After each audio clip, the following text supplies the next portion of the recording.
Siapa yang selama 1,5 tahun ini punya anak di bawah usia 17 tahun? Apa rasanya umplek-umplekan setiap hari disuruh belajar dari rumah sementara rumahnya nggak ada tempat kecil aja untuk belajar zoom-zooman? Apa yang terjadi kalau ditambah 1,5 tahun lagi? Di sisi lain, kalangan rakyat umumnya, bagaimana rasanya mereka sahabat yang nggak ada internet, nggak ada pulsa, sementara di rumahnya ada 3 orang memerlukan komputer atau gadget atau laptop untuk kerja dan sekolah, tapi tidak memilikinya. Fakta saat ini, biaya sekolah dari rumah ternyata tidak murah. Menjalankan sekolah dari rumah ternyata nggak efektif, dapat ilmu tipis, nggak ada keterampilan lainnya termasuk laboratorium dan kehilangan skill olahraga, kesenian, dan keterampilan sosial lainnya. Bekerja dari rumah malah banyak stresnya, banyak wacana diskusi tok, tetapi tidak ada gerakan nyata. Diskusi doang, eksekusinya kecil, seminar, meeting, belajar online, ngomong doang 1-2 orang, wacana, diskusi.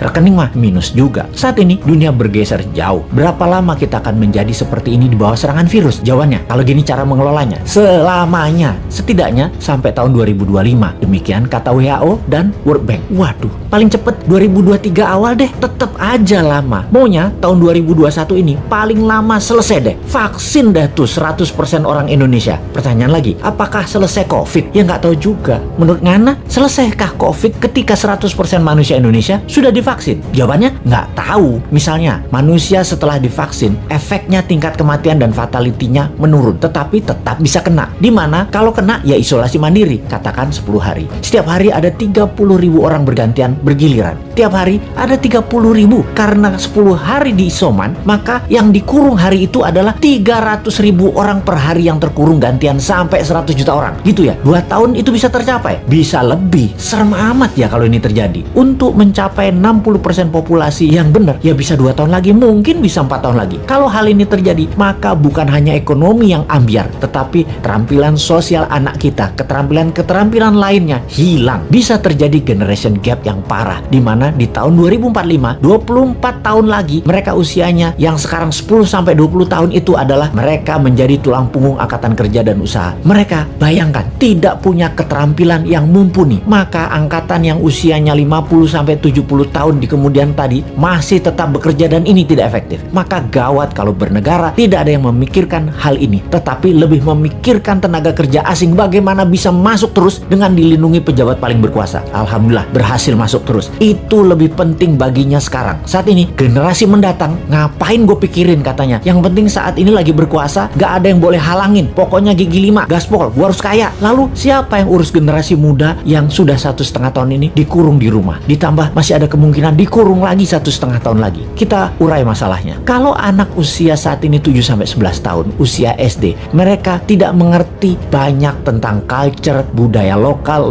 wisdom. Bayangin, ditambah 1,5 tahun lagi terkurung. Mereka nantinya manusia yang tidak punya budaya. Lalu remaja usia pancaroba, baru akil balik, usia 11-15 tahun. Mereka adalah manusia lagi cari jati diri. Kematangannya berubah. Dirinya not a girl, but not yet a woman, menjadi terhambat. Ditambah 1,5 tahun lagi kejiwaan mereka, maka man atau woman tidak paham, tidak akan matang, sulit menjadikan boy to man. Di usia 16-23 tahun, masa SMA dan kuliah, anak ini adalah masa kreatif dan puncak-puncaknya iseng dan puncak-puncaknya main di usia ini. Kesalahan-kesalahan kecil itu penting untuk modal nanti bersosialisasi di kemudian hari. Tidak banyak mereka bisa lakukan. Mereka masuk generasi yang hilang. Kalau ditambah 1,5 tahun lagi, sekolah mereka tak berketerampilan, tak ada kesempatan di laboratorium, di studio, praktek kerja, keilmuan jalanan atau street smartnya tidak ada. Hampir tidak mungkin membuat mereka berubah from man to gentleman. Ada 40% saat ini dari populasi Indonesia yang usianya saat ini 7-23 tahun. Yang 20 tahun lagi mereka merupakan tulang punggung keluarga, bangsa, negara. Jadi apa mereka ini nantinya? Ada yang mikirin pelindung nikel, mikirin. Yang pasang baliho jualan tahun 2024 itu mikirin. Yang menjabat sekarang mikirin. Kalau bosman, ada tuh bala muda walau kecil, kita berjuang.